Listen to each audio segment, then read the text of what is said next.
Okay. Acho que os meus putos já foram gastos. Já foram. You Ok. need anything? You just ask. You We just might not have ask. your uncle's resources, but resourcefulness we've got in spades.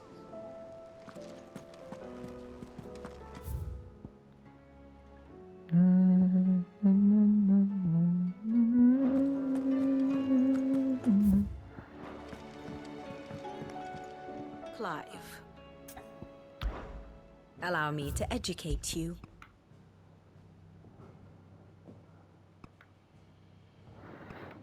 Launch of the Enterprise. Meet completes construction of the Enterprise in a Canberra ironworks, and just in time for as she readies the ship for her maiden voyage, their secret cove comes under attack from whale-loader forces. They escape with seconds in spare and set off in pursuit of Erenyar, where Chill is held prisoner. One must understand one's place in the world.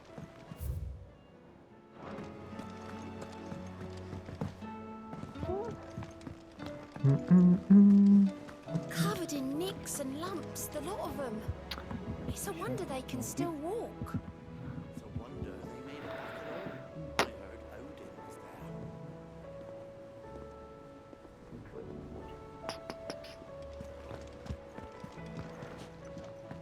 Come back.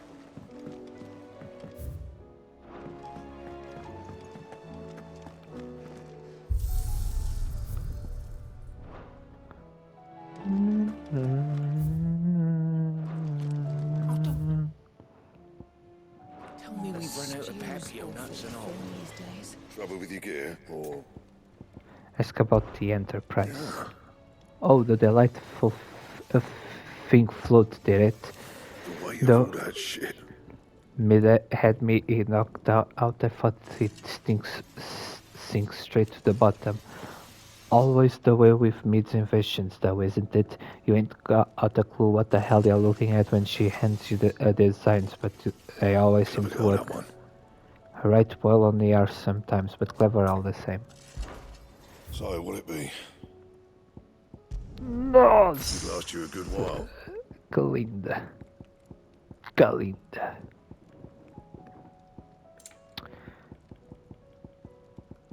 Bring me the materials, and I'll think about it.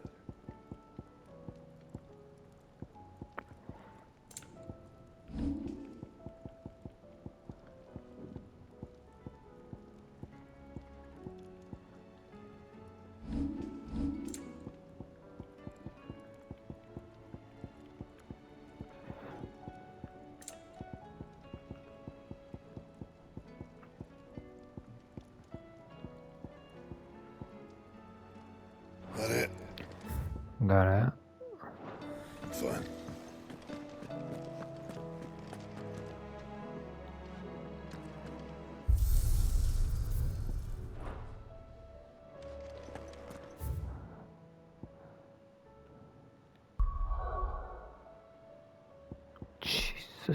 Jesus Christ, they gave me a lot of sights.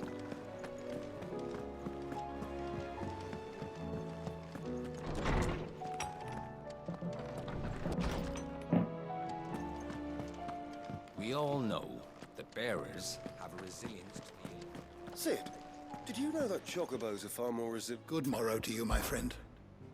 I have a few new notes that might interest you.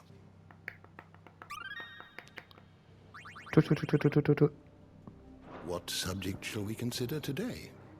The Enterprise, her maiden voyage, the Hideaway's mithril engine-powered flagship, designed by the father and daughter team of Sidolphos in mid-adult Telemod to serve as a last hope for the humanity should all the Valisthia be lost to the Blight, and constructed in secret in the ironworks on the outskirts of Canver. The mithril with which it is fueled is a highly concentrated source of energy, allowing the ship to achieve speeds thrice that of a gallon at full mast. The Shadow Coast, the foreboding cliffs that line the Naldian Narrow on the east side of the channel. Though viable accidents exist, the numbers are few and the paths narrow, and perilous. That said, they have more than once been used as a staging ground for covert incursions into the kingdom. Now the land above having been all but consumed by the blight, it is only the boldest of adventurers who dare set foot here. Jill Warwick on the Shadow Coast, dominant of Shiva and trusted confidant of Clive, leader of the new hideaway. After Clive was bested by Barnabas in a bed of the Analia Narrow, the two fled to the Shadow Coast. It was there that she entrusted her icon to him, that he might have the strength to fight their fate to the last. Mythos, the vessel's completion. Ultima's name for the vessel of limitless power that he has long awaited. He identifies Clive as his Mythos by virtue of his awakening as a dominant of Ifrit and having the power to absorb the ether of other icons. Ultima manipulates his servants onto pitting Clive against the other dominants that he might drink of their strength and bring Mythos closer to perfection. The bonds of consciousness, the fellow feeling that binds a person with those they love and who love them. So long as those bonds remain strong, so too does a human's grip upon their will. Ultima cast Primogenesis in order to sever these bonds of consciousness, that humanity might lose their wills and turn Akashic, and that his vessel might be perfected.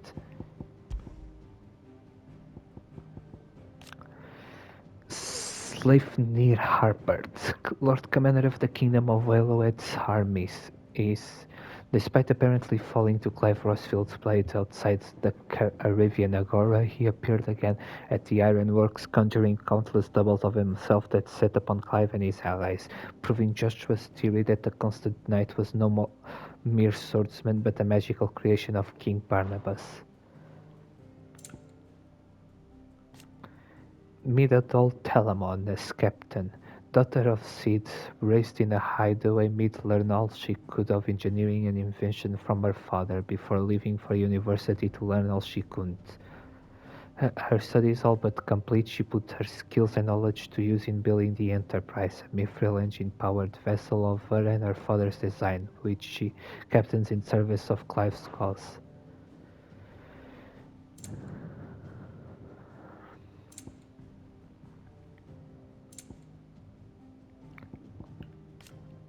Ultima, to whom kings kneel, the otherworldly being behind much of the tragedy and turmoil that has plagued Valencia, and the creature King Barnabas of Eloed worships as his god.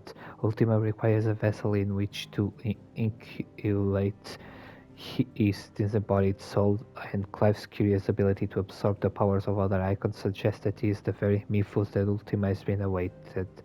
He wills Clive to absorb the other icons that his vessel might be perfected.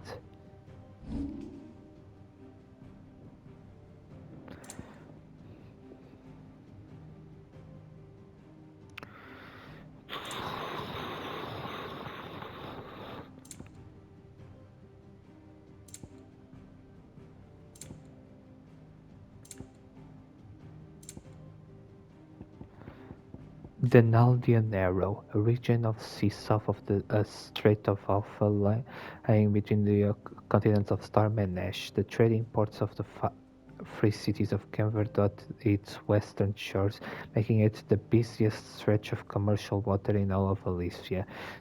Though her currents are swift, storm-free skies and an abundance of marine life allow the Narrow to serve as a source of much of the region's food.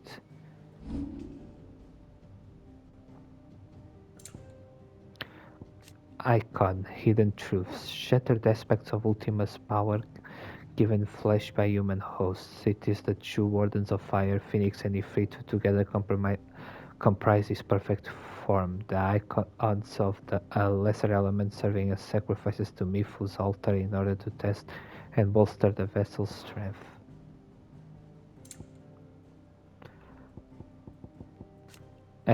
Akashic Divinity, the irreversible change brought about by a living being's overexposure to ether.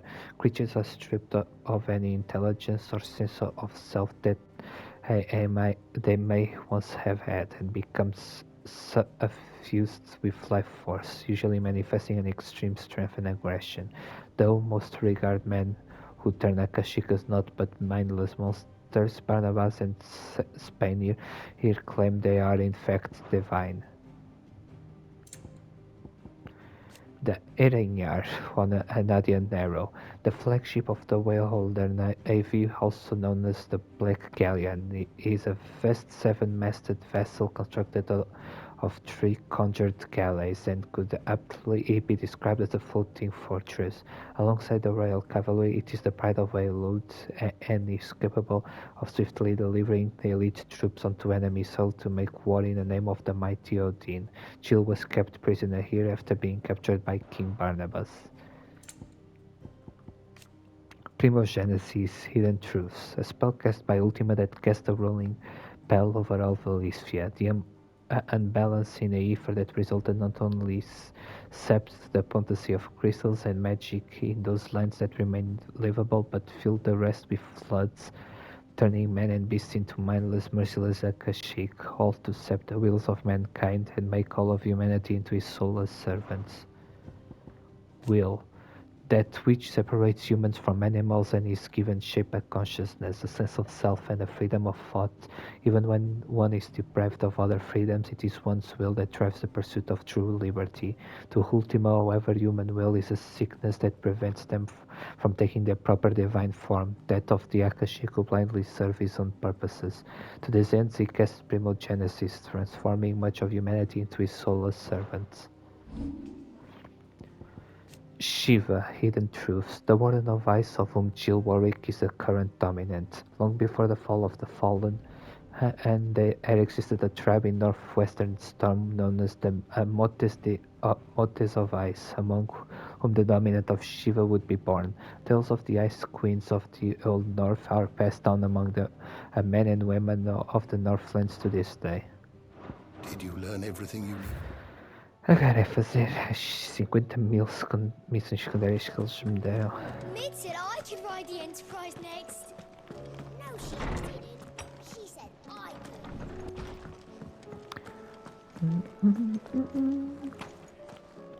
Oh, Padre. You don't know what you're talking about.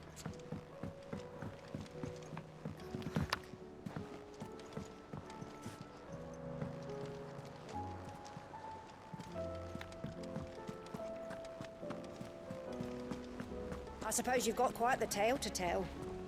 Gotta let you get some nice warm stew in you first, before I go bothering you for the details.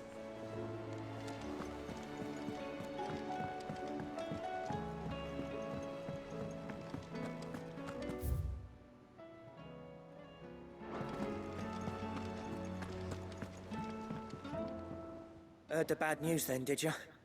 What bad news? About Dravost. Blackthorn's old haunt. With the forge and all that.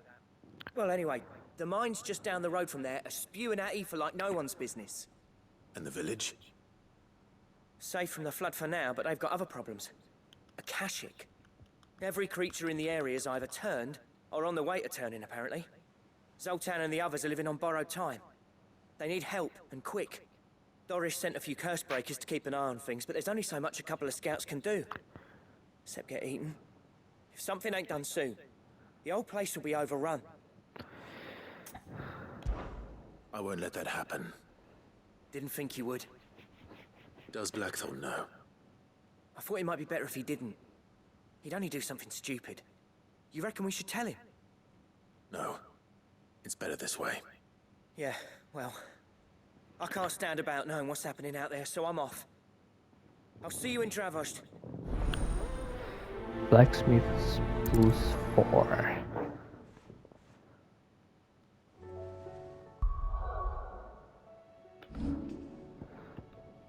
August callers Clive again, this time to help with the Akashic invasion in Dravost.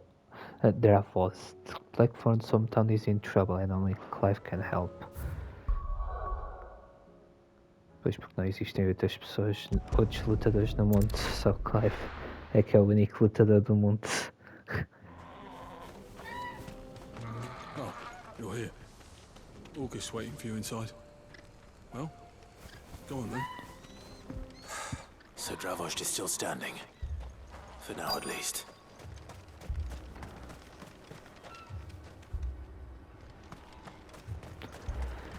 The brass neck of that girl. Everyone's coming together to fight for their lives, and she hasn't lowered her prices a gill.